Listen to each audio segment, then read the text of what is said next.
Alright, so we've now reached the super comedy nerd part of this video. I'm going to do a little play-by-play of my set last night. It was just a 5-minute standard whatever kind of set.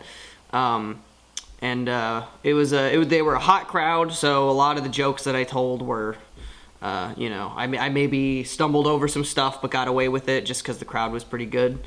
And there were a lot of people there. It wasn't just a room full of comedians. There was actually audience members, so it was good. So this is gonna be this was a better set of mine. I thought I did all right. I kind of stumbled over a few punchlines. I taught too fast, but other than that, it was a good set. So we'll go ahead and start right here. We'll skip to when I get introduced onto the stage. Yada yada. Anyway. We got a couple of empty sheets up here if anyone wants to come sit over here. If you don't, that's okay too. Alright. Your next comic, he's from Atlanta. He's a super funny guy. Give it for Andrew Stein, everyone. That's my credit, guys. I'm from Atlanta. That's me. Killing the game. Everybody. Introduce the host. Tell him to give it up for the host. Off to a great start. That's cool. Oh man.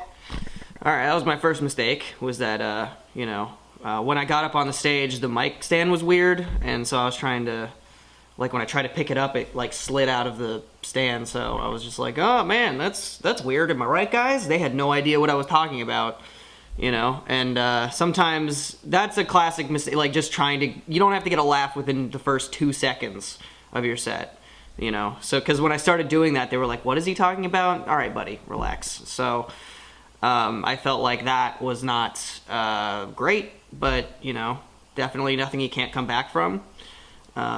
And as you'll see here, I kind of was able to bring it back a little bit. I also like how those 5 people were just as soon as I got up on stage, they're like, yeah, let's get the fuck out of here. It's time to study for finals. I've had just enough comedy now. But yeah, like Evan said. So I got a few chuckles there. They're kind of like, okay, all right, he can tell a joke or two, So kind of got him back there. Like Evan said, I'm actually from Atlanta, so I just want to say before I start my set that I did drive over an hour to be here today. So just as an audience, you guys better fucking pull your weight. Is that cool? And that's a pretty standard opening that I'll use if I'm out of town. If I'm out of the way a little bit, I'll tell people that, hey, I drove a long way to be here today, so you better fucking pull your weight as an audience, and that usually gets a laugh. It's like a cheap, easy one, just to kind of get them to be like, oh shit, he's actually not terrible at this. So here we go. I'm just kidding, man. I've been told I resemble Harry Potter a lot. I don't like how some of you agree with that. It's true. I do. I am aware of what I look like. I do kind of look like Harry Potter, but if he wasn't magic. And also grew up in Lawrenceville. It's a very specific look I've got going on. So that's sort of an inside reference to give people, if you don't live where I live, then you're not going to understand what that means, but I think people in the crowd were like, oh yeah, okay, I got it. I see what he's going for here. I have a specific look about me, so I addressed it. That's usually what I like to do up top, is to just do something that, that is one of my better jokes that will, tell people that I'm aware of stuff. I'm with it, and then that will kind of get the audience to lean back and be like, okay, he knows, he somewhat knows what he's doing a little bit. Not a lot, but a little bit. I look so much like Harry Potter that one of my friends gave me probably the worst advice of all time. He said that because I look like Harry Potter, what I should do is I should use that as a pickup line. And so I did. I walked up to a girl in a bar and I was like, hey, I was in Harry Potter. And she was white, so she was like, oh, no you weren't. I've seen all of the movies 9 times. Yeah. And I kind of panicked. I was like, oh no, not the movies, the books. It's a different thing. So I'm not even sure what that means. Yeah, spoiler, it didn't really work out between me and her. As I was walking away, I heard her whisper to a friend, holy shit, fucking Tom from MySpace was hitting on me. That's crazy. So, things have been going. So I kind of got away with a sort of robotic delivery there. I just know that joke so well now that in all honesty, when I got onto the stage, I was kind of tired. So I wasn't thinking about how I was saying it. So I just went up there and I was just like, and just the words were coming out and I wasn't really selling the delivery of it at all. So I just kind of, but you know, the joke is well written enough that people are like, ah, all right, yeah, it's funny, you know. And so basically the twist on that is that I went through this whole spiel about how I look like Harry Potter, and then at the end of the joke, it's like, oh no, I actually look like Tom from MySpace, or you know, another celebrity. You know, I could do that with any celebrity. And that story is somewhat true. I mean, it was like a dare that my friend was like, you should tell her you were in Harry Potter, and that's sort of true. She didn't say the Tom from MySpace thing, but you know, there you sweeten it up for the stage, you know. So. Well, I don't know how else to say this, but my dad is a redneck. Terrible transition. That definitely, I was able to pull it back from that, but that was not a great way to point that out. There's no through line to that at all. So I'll work on that. I don't know how many of you guys can relate to that. He's not like a scary, I love guns, I voted for Brian Kemp kind of redneck. He's more of like, I love Guy Fieri kind of redneck. You know what I mean? That's true. I asked him what his dream job would be, and he said whatever Guy Fieri does for a living. And the funny part about that isn't that he likes Guy Fieri. The funny part about that is that he apparently doesn't know what Guy Fieri does for a living. He just kind of saw what he was all about and was just like, ah, that's my guy right there. Wordplay humor. So that one, I just kind of, just the phrase, that's my guy, is, I don't know, it works. I'm not sure why. That one works a lot. So, but yeah, this one I was kind of experimenting with new phrasing of it, and just I tried to say it a little bit differently. It didn't work as well as it normally does, so I'm probably gonna end up going back to my original thing. But this is a newer bit that I've been working out the last couple of weeks, maybe 3 weeks now. I've been tinkering with this. And I've almost got it down, I think, to a place where I'm happy with. But it's yeah, this time was not. I was a little tired, like I said, on stage, so it didn't come out quite the way that I wanted it to. But that's okay. Yeah. It's so strange. Yeah, man. Living in Atlanta is cool. Atlanta is known for 3 things. We're known for Coca-Cola, Migos, and strippers. That's I don't know how else to say that. We're known for strippers. And the most popular strip club by far is the Claremont Lounge. Have anyone here ever been there before? One person. All right, one pervert. That's cool. That's kudos to you. That's great. I'm just kidding. No, a lot of people go there. It's like a big thing. It's like a big tourist attraction because for those who've never been to the Claremont Lounge before, it's kind of like where strippers go to like kind of. It's kind of like the CFL of strip clubs, you know. All right, so I kind of bailed right there. I was trying to say it's where strippers go out to pasture, but I but in my head, I kind of psyched myself out and was like, that's gonna be really offensive if I say that. So I didn't, and I kind of went, and I kind of bailed onto my next. I was actually gonna say that and then go to the thing about that the Claremont Lounge is the Canadian Football League of strip clubs, in that the players go there after their best years are behind them. And I kind of pussied out on that one, but that's okay. There's plenty other sets to get that one to make sure that they go there after their best years are behind them.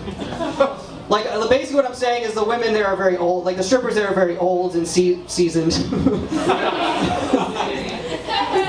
That's a mean way of putting that. I know. But, you can just see me pandering as hard as I'm just backpedaling as fast as physically possible because I was like, I think I said something wrong. I don't know if I did, but I just want to make sure I didn't. I didn't want to lose the crowd immediately like that. So you know. I don't know. The funny part about that is that like my friend recently went to the Claremont and I asked him about it. I was like, oh, how was it? And he goes, it was great. And that is an appropriate word for what that is because you know like great. Grandmother, great aunts, great Gatsby, because frankly, those women probably went to those parties, if we're being honest. All right. Yeah, that last tag didn't really sell it. So that was that joke, and I'll be honest, I like it. There's something to it, I think, but it's just it's not quite there yet. The part about great great as in like, oh man, it was great as in great grandmother or great aunts, because the strippers at the Claremont are old. I thought I'm like, it's fun wordplay, I guess, but didn't really.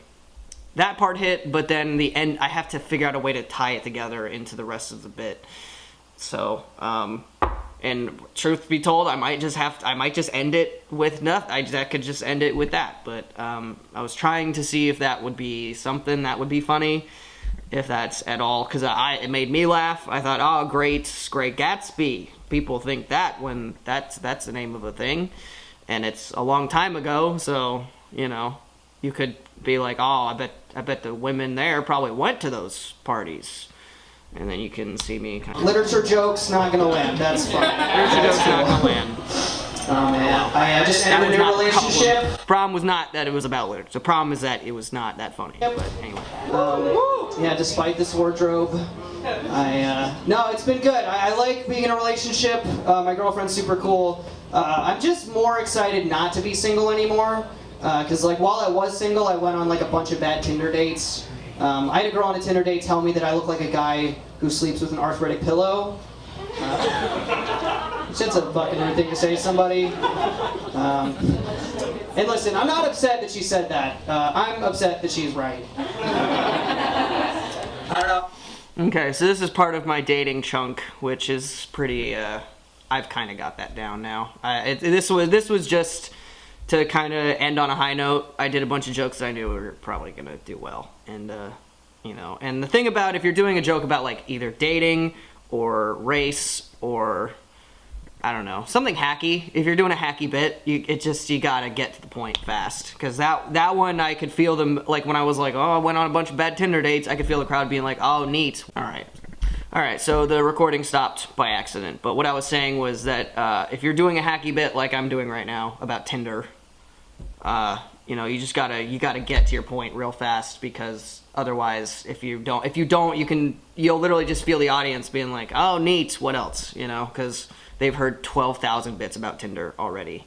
So this time I really try to just get to the point really fast, cut out the fat, make sure I get to that thing about the arthritic pillow face, and then just get there. I apparently have arthritic pillow face, which I didn't know that was a thing. If there's anything that's the opposite of big dick energy, I'm pretty sure it'd be arthritic pillow face. So I got away with that, but I definitely was speeding and sputtering through that a little bit. I was going way too fast.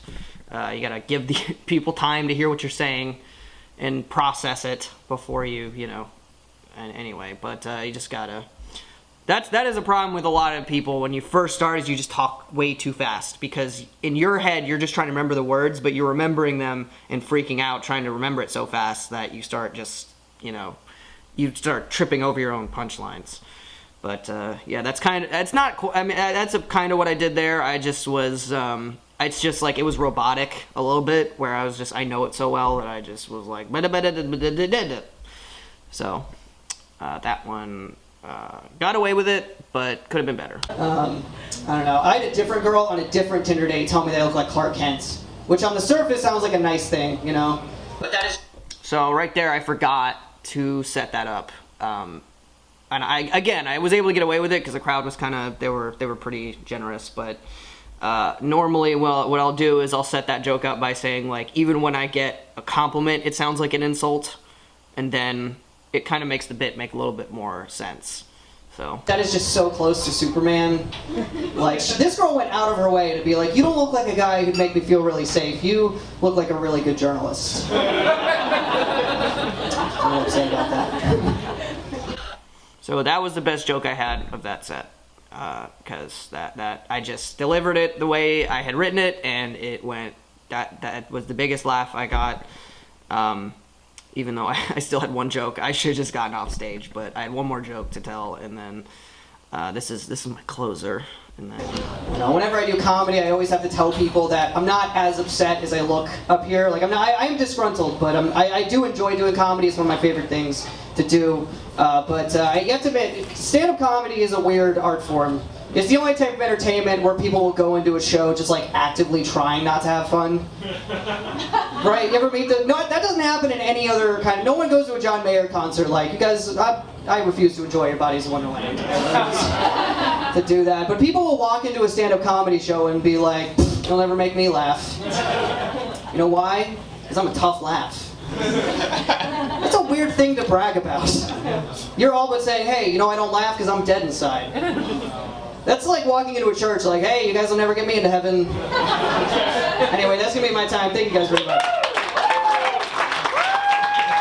So my last joke right there, I told it about the way that I wanted to, but the audience was kind of like, I don't know, they just weren't feeling it as much as normal, but that happens. I got a laugh.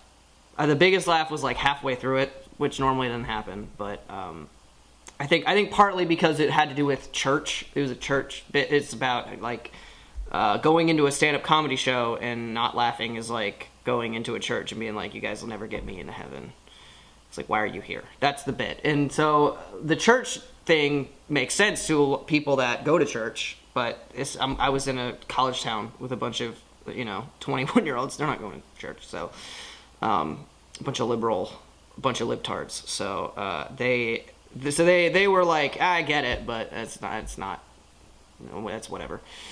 Overall, it was a pretty good set. I definitely will. It was not as good as I would have liked, but I just was a little tired. That'll happen. Pro tip: if you're getting on stage and you're kind of tired, just do your best to not look tired, unless that's your shtick. Personally, I'm like medium energy comic. Normally, like I'm not super high and I'm not super low, but if I don't meet the medium, then I typically have a rough set, and that's kind of what happened here. I definitely pulled it off okay, and the crowd was generous and they were fine, but I didn't do as well as I would have liked. I would have done better had I just picked up the energy a little bit and not tried to, it